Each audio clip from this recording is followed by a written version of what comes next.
Everyone thinks that he is a fake underground doctor without a license. But he is the best healer in the world. Zenos is a young talented healer in the kingdom of Her-Sith, a nation whose history was heavily shaped by healers. The Royal Hospital of Her-Sith is famous throughout the world for its talented healers, who make the world a better place. But Zenos is not like the other healers who are properly trained and have a license. He is a self-trained healer operating in the slums without a license. He lives in a big rundown house along with his elf servant Lily, and heals anyone who can pay his fee without any questions. He has another housemate, a mill ghost named Carmela, who just floats around the house doing nothing. On one usual day, after treating all the patients who visit him, Zenos goes on a house visit for a patient who can pay him more, and Lily starts cooking dinner. Soon after he leaves, a whole multi-seas lineup of his simps come to the clinic, hoping to spend some time with him. They include the lizard girl Zofia, the dumb furry Linga, and the dark elf muscle mommy Ilvi. The girls begin competing over the right to see Zenos first and talk how they want him to examine their bodies thoroughly. But Lily angrily interrupts them because she doesn't like anyone thirsting after him. After she is done calming the three girls, Lily invites them to stay over for dinner, saying that they are going to eat together once Zenos returns. However, once she steps out of the room to do laundry, the furry and the muscle mommy can't hold back their urge to taste the delicious stew before dinner. Just one sip of the dish makes them crave for more, and even the lizard girl can't hold back for very long. The three of them finish the stew in record time, but then they realize that they are in serious trouble now. As they wonder how are they going to explain it, Lily returns inside and she is horrified when she learns that these dumb ate their entire dinner. They start blaming each other for finishing the food, but then Carmela arrives there furious because she was really excited about dinner tonight. The three girls are dead scared of her and they volunteer to help Lily in cooking a second batch. Lily sadly informs them that they don't have any more ingredients, so they decide to bring the best quality ingredients they can find for her. While the girls are busy worrying about dinner, Zenos returns home after finishing his house visit.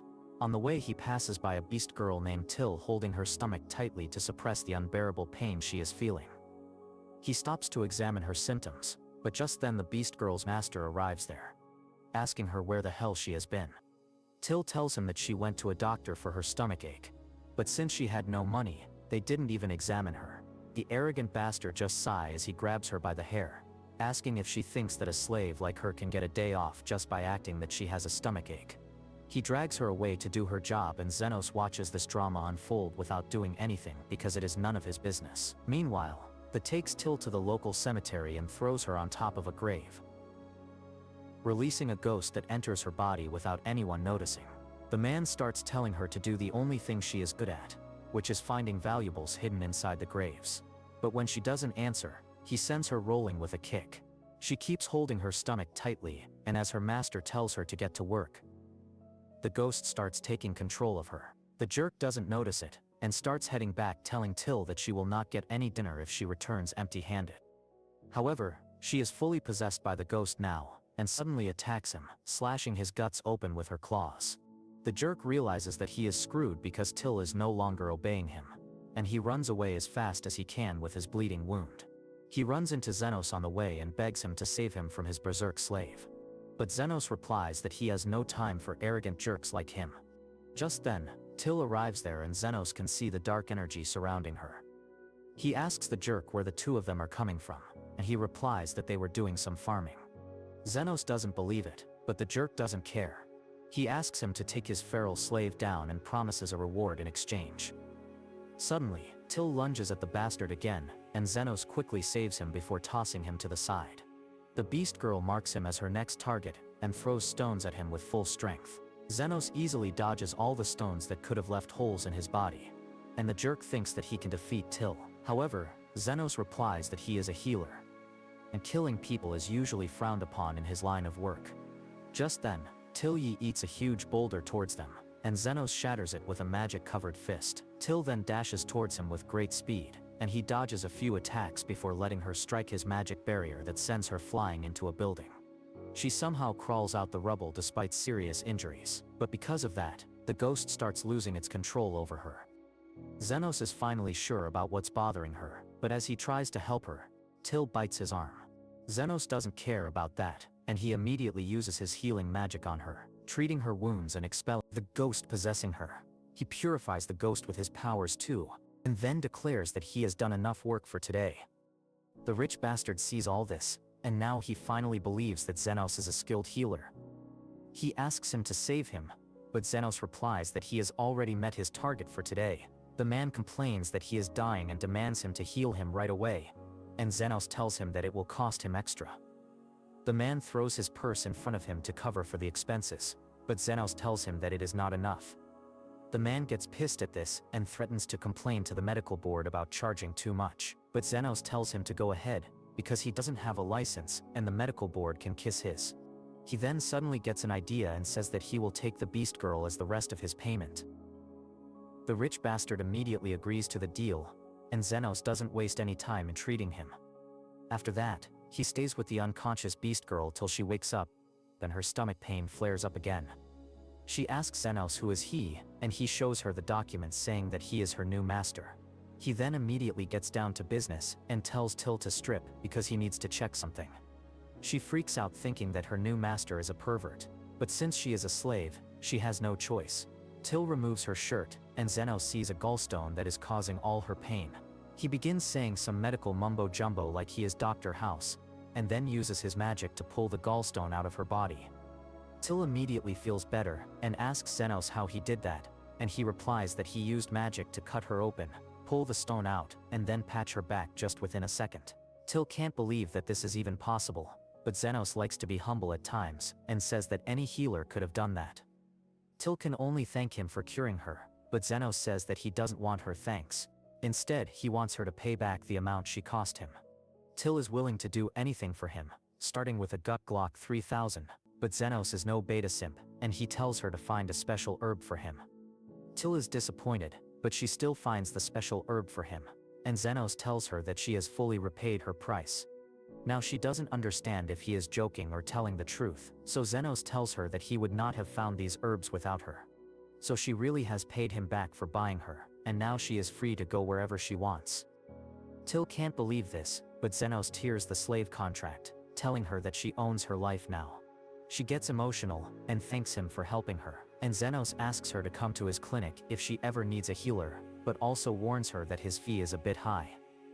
With that, he returns home just in time for his 3 simps to return with the ingredients for their dinner. Xenos remembers the time when he was the member of the revered Golden Phoenix, which became one of the strongest adventure parties in the entire kingdom. One day, the leader of the party named Istan tells Xenos that they don't want a poor slum-dwelling commoner in their party anymore and gives him a gold coin as severance pay. Anne claims that Xenos is good for nothing anyways, and they are much better off without him. Xenos is confused because he is a very strong healer who has been helping the party ever since it was formed.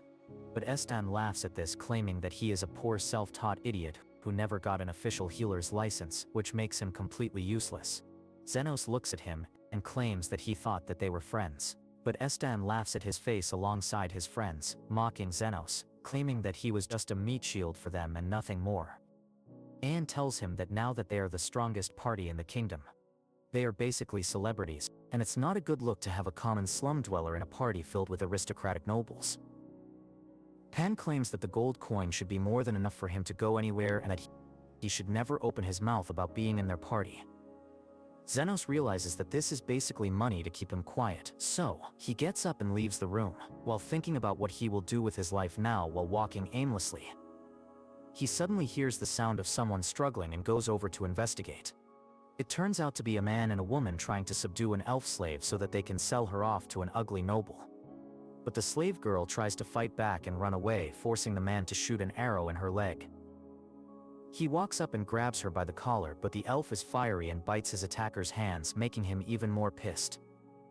The man then grabs his dagger and stabs her in the stomach, annoying the woman, who calls him a numbskull for ruining their merchandise. Xenos watches them argue over the body of the slave girl in a puddle of blood, and he decides to quickly intervene. He offers them the gold coin in return for the slave girl, and the woman immediately accepts since the girl is as good as dead already. The duo immediately disappear in the darkness while Xenos quickly starts examining her wound. The slave girl thinks that she is already dead, but Xenos is an incredible healer and easily heals her to full health. The slave girl is utterly surprised since she didn't even feel a thing and thanks Xenos for his help. She introduces herself as Lily and immediately gets worried about the gold coin that Zenos paid for her. Zenos realizes this, and tells her not to worry about that at all as it wasn't a big deal. In reality, he wasn't too keen on holding on to the pity money from a jerk like Stan anyways. Lily asks whether Zenos is a world-famous healer, but he replies that he is a nobody who doesn't even have a healing license. He then asks where does she live, but she replies that she is hungry and homeless. Zenos decides to take her in and takes her to a small tavern where he gets her some better clothing and some warm food. Lily eats hungrily, asking whether Zenos is not going to eat anything, to which he replies that he is not hungry, when in fact he doesn't have any more money to buy food. Just when he was thinking about how to look for a job, a lizard man enters the tavern asking for some water. He sits down on a chair with blood dripping from his arm from what seems like a bullet hole. Zenos walks up to him and examines his wound, claiming that there is nothing to worry about as it is basically a scratch. The lizard man thinks that Zenos is underscore, but without a second word, Zenos raises his arms and chants the healing spell, which completely heals the lizard man's wound immediately. The lizard boy is shocked, but happy at the same time and immediately hands Zenos some money before leaving the tavern. Zenos is a little confused because this is the first time he has been paid for healing someone. Lily claims that it seems pretty normal for her as healers charge a fee to heal someone. Zenos decides that he is going to live by this concept from now on and start his own clinic. One problem with that is that since he is from the slums, getting a license for a legal operation would be next to impossible. So he would probably have to be an underground healer who works illegally. Lily seems pretty happy with this decision and promises to help him all her life. Zenos doesn't really want to drag such a young girl in an illegal operation. But since he can't leave Lily like this, he decides to let her be with him for now. He takes her to an abandoned part of the town where most of the houses are destroyed, and not a soul can be seen walking around. Lily asks why they are in such a bad place, and Zenos replies that they need to stay a little far away from the town center since they need to stay under the radar. He claims that he is looking for an intact house to call his home, and finally he spots one of the houses that isn't too bad. He starts inspecting the entire house even though it seems to be in a pretty bad condition. Zenos is simply happy to have a roof above his house, since for most of his life, he had to sleep out in the open while he was at his old party. Lily uses her light magic to illuminate the area, and Zenos starts checking everything out when suddenly they run into a wraith who is none other than Carmela herself. Lily hides behind Zenos thinking that this is the end since wraiths are the strongest undead monsters who are said to have the touch of death. Carmela smiles at seeing fresh meat being walking into her palace and decides to attack them. But Zenos calmly casts his healing magic, which causes her arms to disappear. She is shocked to see a human fight back, while Lily looks at him surprised, asking how the hell is he fighting a wraith. Zenos looks confused and claims that he doesn't see what the big deal is since he has already fought against hundreds of them. It turns out that whenever Anne wanted to be amused, he would send Zenos in the deepest dungeons where he was forced to deal with wraiths. But Zenos soon realized that they are actually weak to his healing magic. Back in the present, Zenos apologizes to Carmela but claims that he wants to stay here and would try not to disturb her. The wraith decides to attack again, but Zenos pushes her back easily. Carmela is annoyed since she is the queen of wraiths and no human ever has dared challenge her before. She points her hands up and calls in a small army of wraiths to deal with Zenos. But the underground healer is too strong for them and casts High Heal, which immediately kills all the lower-level wraiths, leaving Carmela alone. Zenos again apologizes for barging in like this, and asks whether he could at least get a single room to run his clinic. Carmela, realizing that this human is something different, agrees to share the space, but claims that the second floor is her private quarters before disappearing. A couple of days pass by after that, but the room soon starts looking more like a clinic as they make some final adjustments. Lily asks whether they should advertise, but Zeno claims that they don't need to do anything. Just then the door opens and the lizard man enters again. He introduces himself as Zenos, and tells Zenos that this time he brought his sister with him. The sister looks at Zenos asking whether he can deal with her arm wound. Zenos realizes that she must have been shot by a magic poison bullet which has infected her arm completely. He claims that the arm would need to be amputated as it is already dead. The woman looks at him and asks how much would she have to pay, and Zenos quotes $100,000. Zenos outraged by this since this is way above the market rate for a simple amputation. But the woman calms him down, claiming that Xenos is smart and knows that she is Zofia, the leader of the lizard clan. Xenos actually didn't know that, but he has heard the name before as there are major clan leaders in the slums. One of them being Zofia, who steals from the rich and distributes to the poor. Zofia asks him to justify such a high price, and Xenos replies dryly that regenerating a new arm takes a lot of energy. This leaves her stunned as she asks, what the hell does he mean by regenerating? He looks confused and claims that he will chop her arm off and get her a new one. Zofia is shocked, but tells him that if he can do that, then she will pay him the money he was asking for. Soon, he lays her down at the table and uses an ethereal scalpel to amputate her arm before regenerating a brand new one. Xenos is surprised to know that healers don't normally do stuff like this, while Zofia thanks him for his help, claiming that she will probably be sending more people his way to get healed. A couple days pass by when one night after tending to the patients, Xenos sits down for some tea with Carmela and Lily when Lily asks, why are the lizard people always injured when they come to him for help? Xenos claims that there are 3 factions in the underground slums who are constantly at war. One being the lizard people, one being the orcs, and the last one being the furries. Just then he senses something, and the door opens as a bunch of furries enter the room alongside a demi-human girl who introduces herself as Linga, the leader of the furries. Xenos knows that she handles all the gambling operations and is quite a tyrant, so he tells her that they are closed for the day. But if it's an emergency, then he can have a look. Linga laughs and claims that no matter how many times they beat the lizard people, they always keep popping back up completely healed. And then she learned that Xenos is the one healing them up.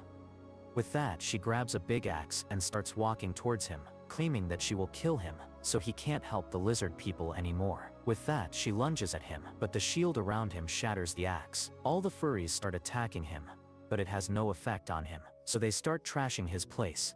He tries to stop them, but they don't listen when suddenly Carmela appears angry at the destruction of her house. All the furries piss their pants, seeing a wraith angry at them. But before she could unalive them, Xenos stops her, claiming that this clinic is for saving lives and not for taking them. Carmela decides to leave him alone and moves back up, while Linga immediately drops to the floor, asking for forgiveness as a man who can deal with a wraith can delete all the furries at once. Xenos tells them not to worry about that as he realizes that he has probably got another stream of customers for his clinic. His clinic has been booming for a while now, as he constantly gets patients from the lizard as well as the furry faction. Apart from them, now one of the orcs has also arrived and he tells Xenos that their leader, the great Lady Lo, is sick, and he wants him to look at her. Xenos tells him to bring the lady to the clinic, but the orc refuses, claiming that Lady Lo can't even move right now, and the furries and the lizard men are constantly around bringing gifts and building structures. Lady Lo can't take the risk of coming to a place surrounded by so many enemies. Xenos breathes an exhausted sigh and decides to follow the orc to their den. He walks through dark caves before arriving at an opening where he finds a beautiful muscle mommy sitting on a throne surrounded by a bunch of orcs. He introduces herself, but Lo claims she already knows who he is. Since both the lizard people and the furries can't stop raving about how much of a sigma the new underground healer is, Xenos feels annoyed by this, since he doesn't want much publicity for his clinic as it might lead to trouble with the authorities since he doesn't have any license. He asks what her problem is, and she instead challenges him to find the problem himself. Xenos calmly walks up to her and scans her entire body for any external injury but finds none. After that, he decides to check her for any internal injuries and soon realizes that there is a lump inside her stomach, which is not a baby, but a monon. He looks at her and asks about it when she tells him that it's an explosive stone that she ended up swallowing. Xenos asks whether someone tried to poison her, but she claims that it's nothing like that and she just accidentally swallowed it while eating rice balls. Xenos turns around and tells her to give it some time as she will soon herself. But Lo stops him, claiming that she accidentally ended up chewing it a bit, which is making the stone very volatile, and if she moves even a little it might explode. The orcs immediately surround her, claiming that they will die with her but not leave her side. Xenos doesn't really care for this melodrama and wants to leave. But Lo claims that she has a huge amount of treasure hidden inside one of the chests and she wants him to have it. He is a little confused by this and thinks that she is joking, but Lo immediately throws him a golden key telling him that he can open the treasure with that.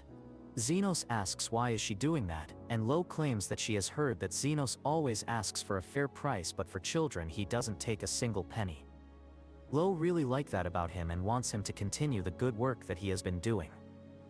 Zeno sighs and decides to finally deal with the issue as he turns back and walks up to her, taking out his magical scalpel and slices her stomach open. The orcs are horrified and try to attack him, but before they could even surround him, he takes out the mana stone and heals her stomach back up. She is shocked by this as she has never seen this happen before, but immediately warns Xenos that she should throw it away before it explodes. Xenos, however, doesn't even flinch and grabs the stone in between his fists when it explodes violently. After the dust settles, Lo is utterly bamboozled to see that there isn't even a scratch on Xenos, who dusts himself off before throwing the key back at Lo and leaving. Lo stops him and asks why did he heal her when he could have simply had all the money for himself, but Xenos claims that he takes a fair price and what she was giving him was too much for a simple operation. After that day, the leaders of all the three factions start regularly visiting him even when they had no reason to. Xenos just chalks it up to them being completely jobless, but Lily suspects them of liking Xenos, which is confirmed by Carmela, who claims that all three of the leaders are totally lovesick for him and will soon wage war over each other for him. Xenos ignores it, claiming that he is just an unremarkable healer and nothing else, but Carmela's word turn out to be true when one day all three of the faction leaders visit him one by one, bringing gifts and food while claiming that they are going to wage a war the next day. The next morning, all three of the factions meet at the battlefield with their men chatting with each other as they get ready to finally decide who is the undisputed king of the underworld. Before the fight could start though, Xenos and Lily arrive in the stadium, but instead of stopping the fight, the underground doctor tells them to get it all out of their system once and for all. With that affirmation, Zofia tries to draw first blood by taking out her daggers and attacking Linga, but the furry is fast and manages to dodge the attack. The orc decides to join in the action and jumps on Zofia, but she dodges the attack and moves back. This is when all hell breaks loose as all the factions start slashing and punching each other in mortal combat, while the leaders of each faction engage deadly blows with each other with the intention to kill. Lily seems very disturbed by all this, but soon things take a weird turn as they keep fighting the entire day. But for some reason, nobody dies or gives up and all their injury keep healing magically.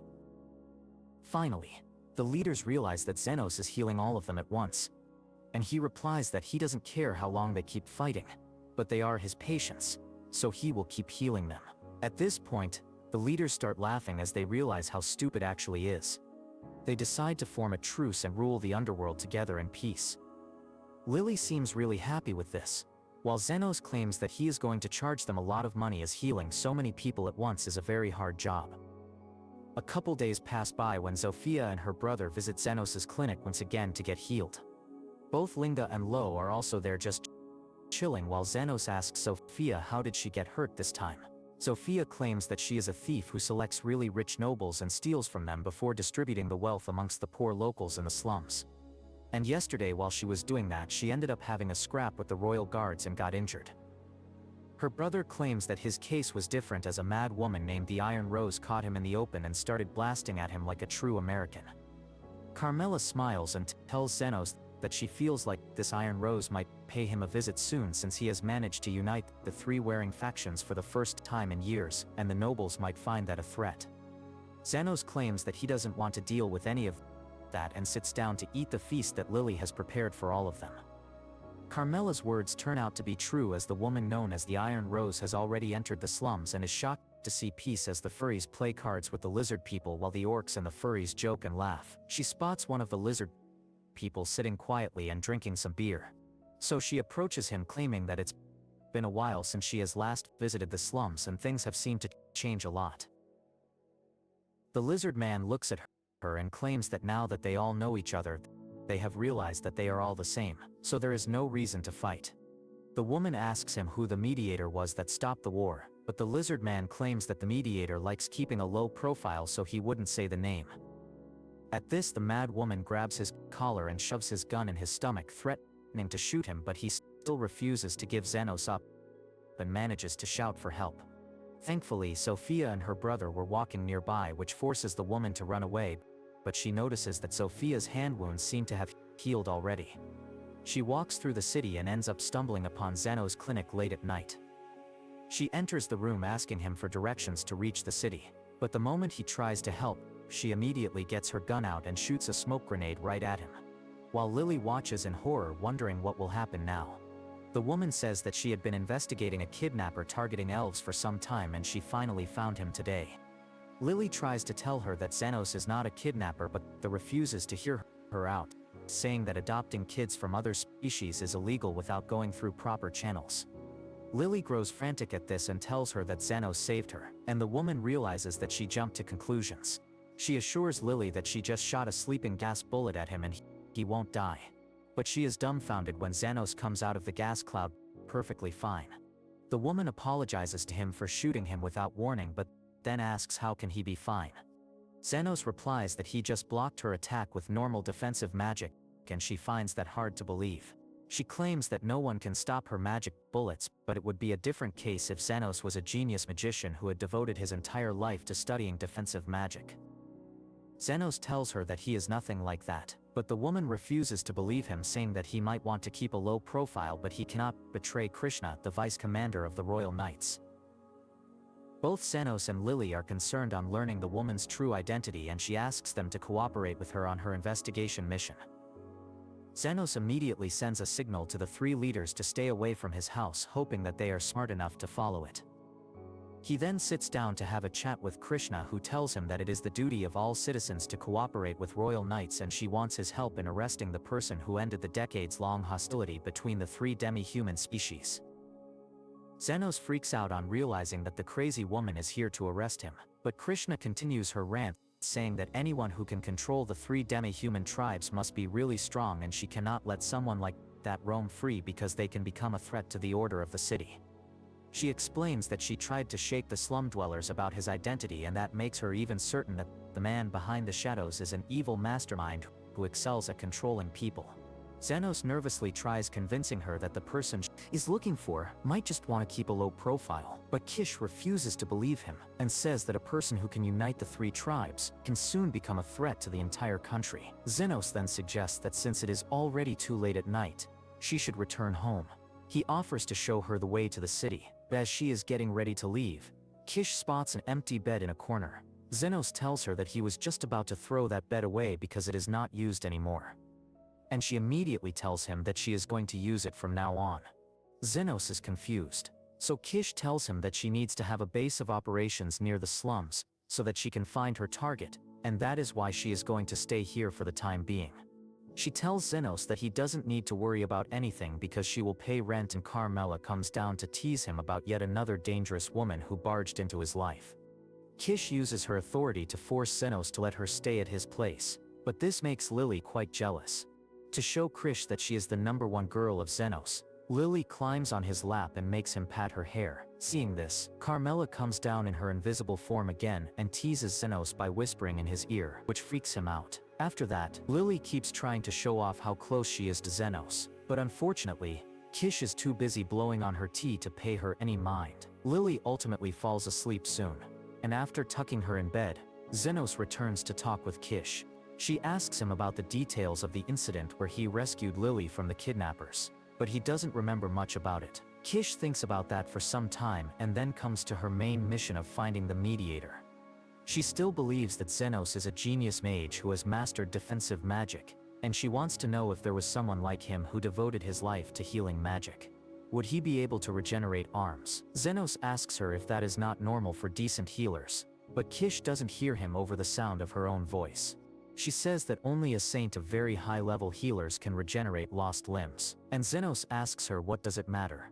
She tells him that she severely injured Zophia's arm in a fight earlier, but when she came to the slums yesterday, her arm was completely fine. Kish says that if it is the work of a high-level healer living in the slums, he should have considerable authority here, and he might be the mediator she is looking for. Xenos asks her what makes her so aggressive and passionate about the slums, and Kish tells him that her mother, a kind woman who came to the slums to feed the poor every day, was killed in the slums by someone who tried to steal her wedding ring. She swore that she would become a hero who would bring justice to such criminals who live in the slums, and worked hard to become the youngest vice commander of the Knights. The next day, Krish leaves to investigate the slums again, telling Xenos that she will be back by night. And in the meantime, Zofia pays him a visit. As he is treating her, Zenos keeps thinking about Kish's story, but Carmela tells him that it is nothing unusual and he shouldn't be so bothered by it.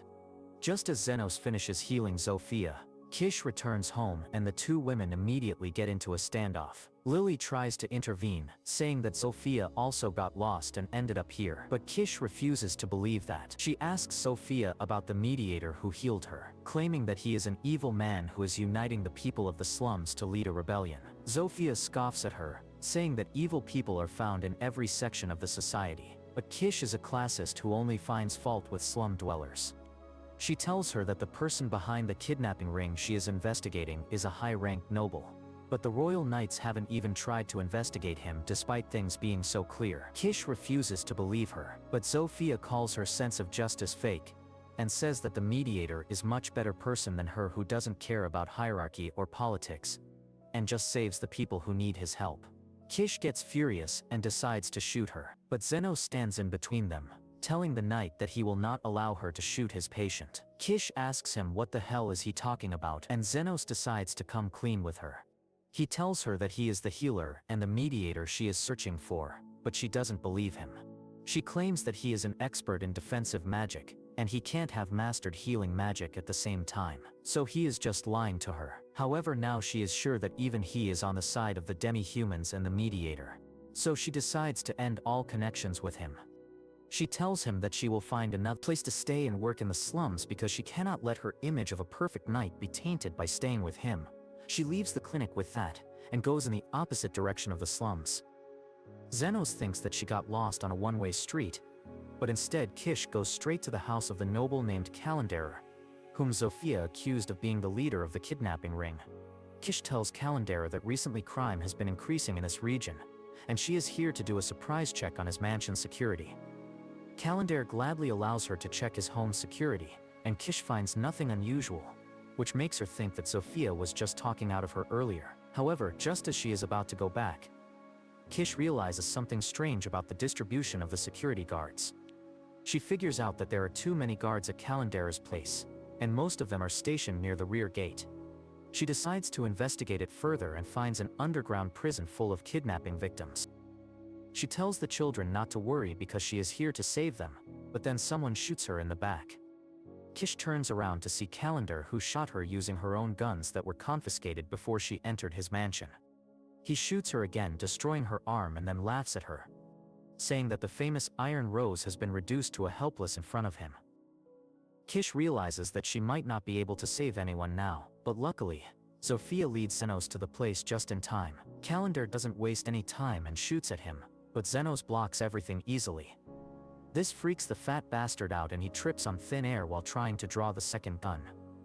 Zenos picks it up and points it at him, and Calendar begs for mercy, telling Zenos that he should be grateful that a noble is apologizing to him. Zenos just sighs and shoots the unrecyclable piece of trash, not killing him, but knocking him out for a long time. He then turns to Kish, who has accepted that death is coming for her. She asks Zenos to tell the royal knights what happened here, but he asks her to shut up because he needs to concentrate to grow back her arm. Once she is fully healed, Kish finally understands that Zenos is a healer and the mediator she was looking for.